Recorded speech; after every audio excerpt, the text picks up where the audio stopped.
বন্ধুরা, আজকে রবিবার হলেও আমার সেই একা একাই খেতে বসতে হচ্ছে, কারণ আমি তো দেরিতে খাই।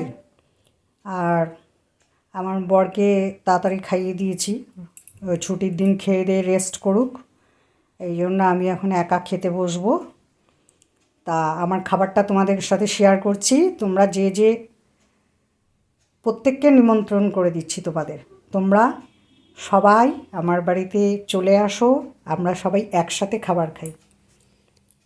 এই দেখো, ভাতটা একটু লালচে লালচে হয়ে গেছে। আমি কোনোদিনও টমেটো আলু আলাদাই সিদ্ধ করি।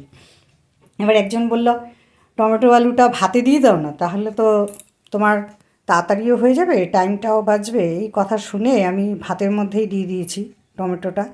কিন্তু এই ভুলটা আর কোনো দিনই করবো না, কারণ ভাতটা দেখতে পাচ্ছ কীরকম লালচে লালচে। ভাতটা টমেটো সিদ্ধ দিয়েছি বলে লালচে লালচে হয়ে গেছে। আর এখানে আমি টমেটো আলু, এই যে টমেটো আলু সিদ্ধ দিয়েছিলাম, টমেটো আলু সিদ্ধ মেখে নিয়েছি কাঁচা লঙ্কা তেল নুন দিয়ে সুন্দর করে। আর এটা মেথি শাক, মেথি শাকটা বড়ি দিয়ে বেগুন দিয়ে রান্না করেছি। এটা হচ্ছে তোমার বিনস, গাজর, ক্যাপসিকাম আর একটা আলু দিয়েছি ছোট দেখে, এই দিয়ে রান্না করেছি। আর এটা হচ্ছে তোমার ডিমের তরকারি। আর এই মাছ নিয়েছি, এটা ভোলা মাছ, ভোলা মাছের ঝাল রান্না করেছি। এই ভোলা মাছ নিয়েছি, এই দিয়েই আজকে আমার খাবার হবে, লাঞ্চ হবে, বুঝেছো? দুপুরে লাঞ্চটা, দুপুরের খাবারটা আমি এটা দিয়েই কমপ্লিট করব।